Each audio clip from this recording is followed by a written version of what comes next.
Hello दोस्तों, तो आज हम लोग संख्या पद्धति यानी नंबर सिस्टम को बारे में देखने वाले हैं। ये क्लास 9th एनसीईआरटी की बुक है।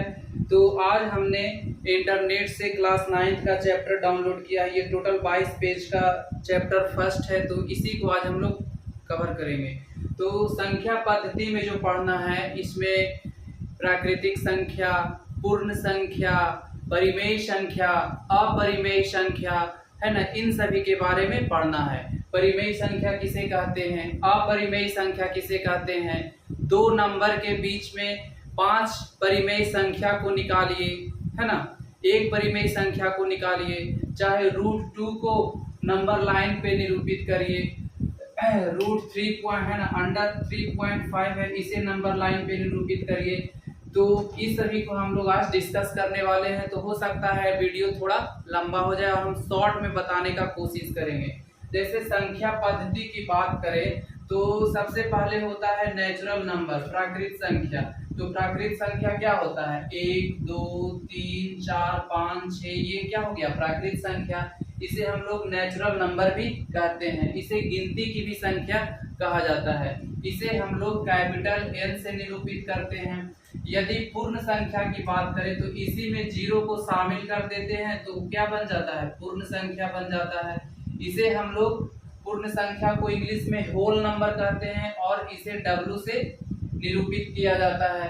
आगे बात किया जाए, अगर पूर्णांक की बात किया जाए तो ये जो पूर्ण संख्या देख रहे हैं, इसमें निगेटिव नंबर जोड़ देने से पूर्णांक संख्या बन जाता है। जैसे 0 1 2 3, इधर पढ़ रहा है इन्फिनिटिव की ओर, अगर इधर पढ़ा दीजिए -1 -2 -3 dot dot dot minus infinity तक, ये क्या हो जाएगा, इंटीजर नंबर है। इंटीजर नंबर को हम लोग I से निरूपित करते हैं। इंटीजर नंबर यानी पूर्णांक संख्या। आगे बात किया जाए तो इसके बाद होता है परिमेय संख्या। देखिए परिमेय संख्या, जिसे हम लोग इररेशनल नंबर भी कहते हैं। रेशनल नंबर, इसे हम लोग Q से निरूपित करते हैं। परिमेय संख्या किसे कहते हैं भाई, तो परिमेय संख्या जिसे हम लोग P/Q के रूप में लिख सकते हैं, जहां P एंड Q क्या हो, P and Q integer number हो यानी पूर्णांक संख्या हो, यह एक इंटीजर नंबर हो, और तीसरा Q नॉट इक्वल टू 0 होना चाहिए, तो उसे हम परिमेय संख्या कहेंगे।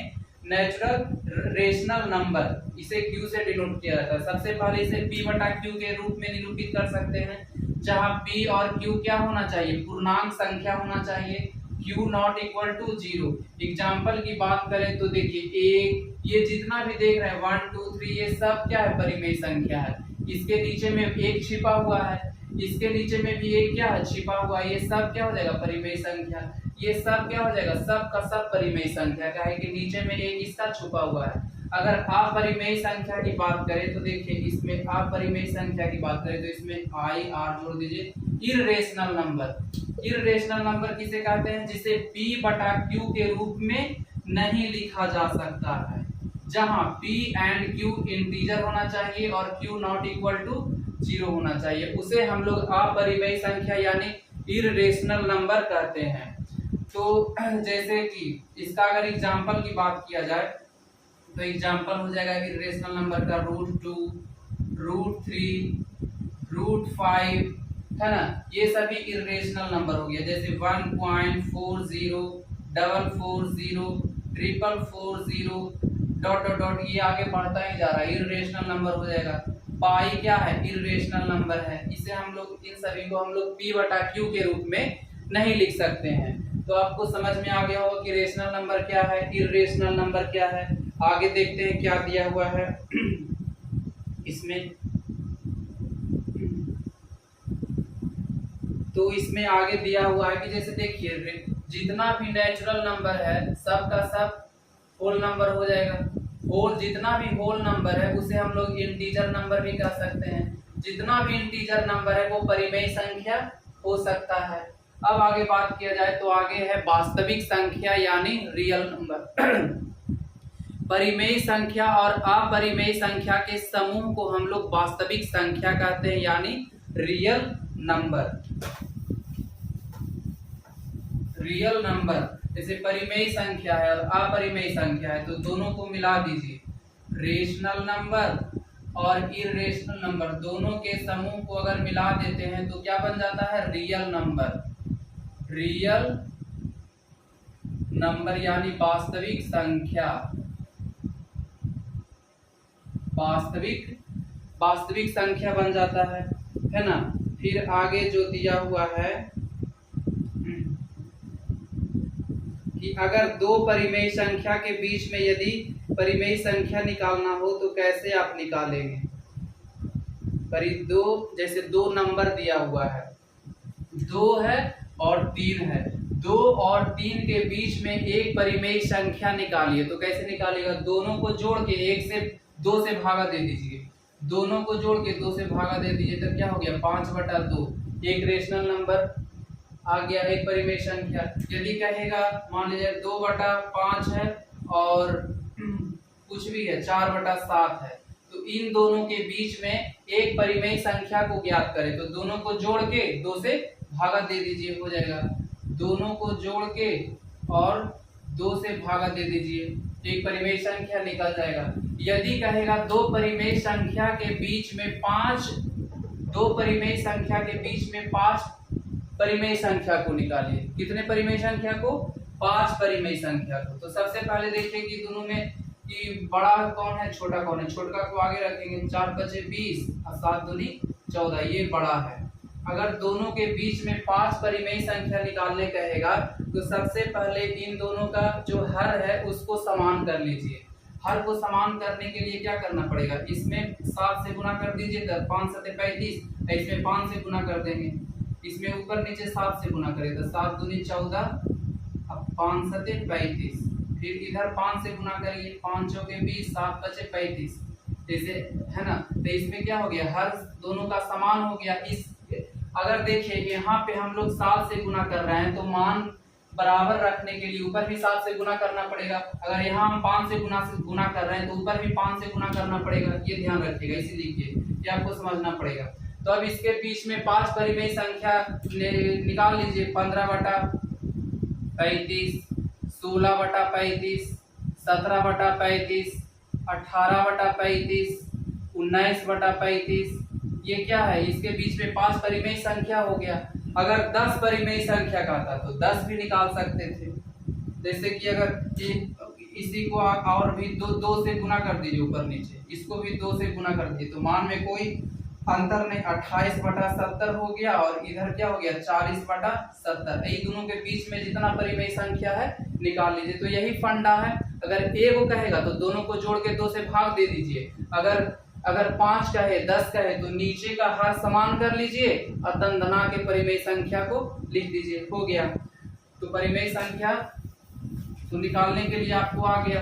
अगर कहेगा अपरिमेय संख्या को निरूपित करिए, तो मान लीजिए कि √2 है, इसको नंबर लाइन पे निरूपित करना है ना। √2 को नंबर लाइन पे निरूपित करना है तो पाइथागोरस प्रमेय आप लोग पढ़े होंगे। जैसे ये समकोण त्रिभुज है, ये आधार बेस है, ये परपेंडिकुलर, ये हाइपोटेनियस है, तो इसका फॉर्मूला क्या होता है? h² = p² + b²। तो h बराबर क्या हो जाता है? √p² + b², है ना। ये पाइथागोरस प्रमेय है। तो ये √2 है, इसको नंबर लाइन पे निरूपित करना है। तो मान लिया जाए कि एक हम लोग ट्राइंगल लेंगे जिसका आधार 1 यूनिट है और परपेंडिकुलर भी 1 यूनिट है ना। तो इसका हाइपोटेनियस क्या हो जाएगा? हाइपोटेनियस h बराबर क्या हो जाएगा? तो h बराबर इसका स्क्वायर और नीचे वाले का स्क्वायर, तो क्या हो जाएगा? 1 + 1 = √2। तो इस तरीके से हम लोग √2 को नंबर लाइन पे डिनोट कर सकते हैं। मान लिया जाए ये नंबर लाइन है, इसमें इंक तो लगता है खत्म हो रहा है, सॉरी, पहले पॉज कर देते हैं। जैसे ये देखिए ये नंबर लाइन है, तो नंबर लाइन पे हम लोग जैसे यहाँ पे 0 हो गया, 1 हो गया, 2 हो गया, 3 हो गया, इधर -1 -2 हो गया, ये नंबर लाइन हो गया। तो ये देखिए एक यूनिट है ना। तो यहाँ से हम लोग एक परपेंडिकुलर खींचेंगे, इसका भी मान 1 यूनिट हो जाएगा, ये 1 यूनिट, ये 1 यूनिट, और इसका यहाँ से इसे मिला देंगे तो ये हो गया क्या? हाइपोटेनियस। तो हाइपोटेनियस का मान क्या हो जाएगा, h बराबर आप लोग तो जानते हैं p स्क्वायर प्लस h का मान क्या हो जाएगा under root p square plus b square. तो h का मान √2 आ जाएगा, 1 का स्क्वायर 1 प्लस 1, तो h का मान क्या आ गया √2। तो h का मान √2 आ गया। तो यहाँ पे आप क्या करिएगा, परकाल को रख के इस तरीके से जैसे खींचिएगा, तो यहाँ पे ऐसे खींचिएगा तो इस तरीके से यहाँ पे काटेगा, तो यही इतना जो मान हो गया ये √2 हो गया। जो प्रोटेक्टर होता है, प्रोटेक्टर को यहाँ पे नोकी को यहाँ पे रखिएगा और पेंसिल को यहाँ पे रखना है, तो ये हमारा रेडियस हो गया। तो रेडियस को ये √2, इसका मान √2 है, ये √2 के लंबाई के बराबर है। तो अगर इसको आगे की ओर अगर हम बढ़ाते हैं तो ये नंबर लाइन को जहाँ पे काटेगा उसका मान √2 हो जाएगा। समझ में आया। तो अगर इसी को हमको अगर कहेगा √2 तो निकल गया, अगर कहेगा √3 को निकालिए, तो √3 को निकालने के लिए हम √3 को हम क्या लिख सकते हैं, √3 को लिख सकते हैं √2 का स्क्वायर प्लस 1 का स्क्वायर का अंडर रूट। तो इसका स्क्वायर 2 हो जाएगा, इसका स्क्वायर 1 हो जाएगा, तो 2 + 1 3। तो ये देखिए ये √2 हो गया। फिर यहाँ से हम 1 यूनिट ऐसे खींचेंगे, 1 यूनिट खींचेंगे, यहाँ से हम अपना हाइपोटेनियस इस तरीके से मिला देंगे। तो हमारा जो हाइपोटेनियस का मान कितना हो जाएगा, यहाँ से लेके यहाँ तक √3 है। फिर आगे की ओर ऐसे मिलाएंगे तो ये है ना √3 यहाँ भी काटेगा, क्योंकि रेडियस जब √3 है तो नंबर लाइन को भी √3 पे काटेगा। उसी प्रकार √4 का तो आप निकाल देंगे कि 2 है, तो ये 2 पे काटेगा, यहाँ पे हो जाएगा। मान लिया जाए √5 रहेगा, तो इसको हम कैसे लिख सकते हैं, अंडर रूट 2 का स्क्वायर प्लस 1 का स्क्वायर। तो ये 4 + 1 5 हो जाएगा। तो 2 पे हम एक यूनिट के बराबर खींचेंगे, है ना। 2 जहाँ पे नंबर 2 है वहां पे 1 यूनिट के बराबर लंबाई खींचेंगे। 1 यूनिट मतलब 0 से 1 के बीच में जो लंबाई है वही लंबाई यहाँ पे खींचेंगे। तो इसको जब 0 से मिलाएंगे तो इसका जो हमारा रेडियस आएगा √5 के बराबर आ जाएगा। इसको नंबर लाइन पे काटेंगे, कहाँ पे काटेगा, √5 के बराबर यहाँ से लेके यहाँ क्या हो जाएगा √5। इस तरीके से आप किसी का भी निकाल सकते हैं। अगर √6 का कर दे तो इसका क्या हो जाएगा, अंडर √5 का होल स्क्वायर प्लस 1 का स्क्वायर। तो √5 का होल स्क्वायर 5 + 1 6 हो जाएगा, तो 6 का अंडर √5, इतना तो √5 हो गया। फिर यहाँ से 1 यूनिट लंबाई खींचना है, 1 के बराबर 0 से मिलाना है। तो इसका जब हाइपोटेनियस √6 होगा तो नंबर लाइन पे भी तो √6 काटेगा। इस तरीके से हम किसी का भी नंबर लाइन पे डिनोट कर सकते हैं। तो अगर ये तो हो गया, अगर मान लिया जाए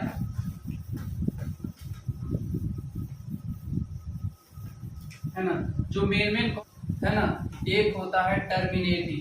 मान लिया जाए कि 2.543 है, तो डेसिमल के बाद नंबर की संख्या सीमित है तो ये टर्मिनेट कर गया, तो ये हो गया टर्मिनेटिंग डेसिमल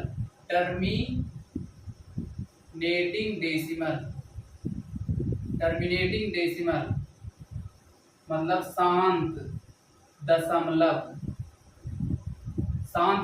मतलब डेसिमल के बाद यदि नंबरों की संख्या निश्चित हो तो टर्मिनेटिंग डेसिमल हो गया शांत दशमलव।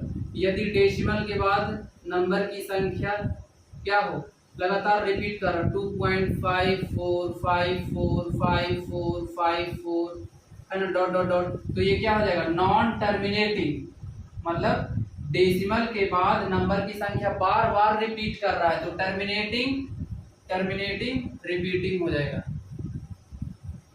Terminating repeating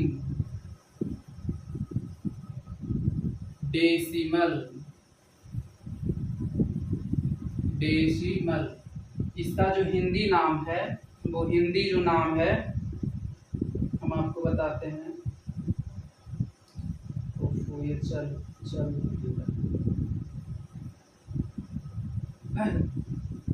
non terminating non referring अनबसानी।